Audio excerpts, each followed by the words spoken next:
চাঁপাইনবাবগঞ্জে আলোচিত মাসুদ রানা ও রায়হান আলী হত্যা মামলার প্রধান আসামি শাহিন রেজা সহ দুইজনকে গ্রেপ্তার করেছে পুলিশ। উদ্ধার করা হয়েছে হত্যায় ব্যবহৃত ধারালো অস্ত্র। শুক্রবার রাতে ঢাকার সাভার থেকে শাহিন এবং ময়মনসিংহের ভালুকা থেকে মামলার 7 নম্বর আসামি সামাদ আলীকে গ্রেপ্তার করা হয়। সকালে এক প্রেস ব্রিফিংয়ে পুলিশ সুপার রেজাউল করিম জানান, গ্রেপ্তার শাহিন রেজা আদালতে স্বীকারোক্তিমূলক জবানবন্দি দিয়েছেন। গত 17 ডিসেম্বর নাচল উপজেলার মল্লিকপুরে ছুরিকাঘাতে নিহত হন মাসুদ রানা ও রায়হান আলী। আহত হয়েছেন আরও 4 জন।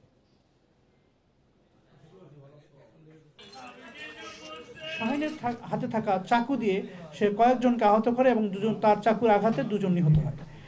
এই ঘটনার পেছনে কোনো রাজনৈতিক বিষয় ছিল না, এটি ছিল ওই ঘটনার ওইখানে তাৎক্ষণিকভাবে অনুষ্ঠানের স্থলে ঝগড়াঝাটি এবং কথা কাটাকাটি কেন্দ্র করে।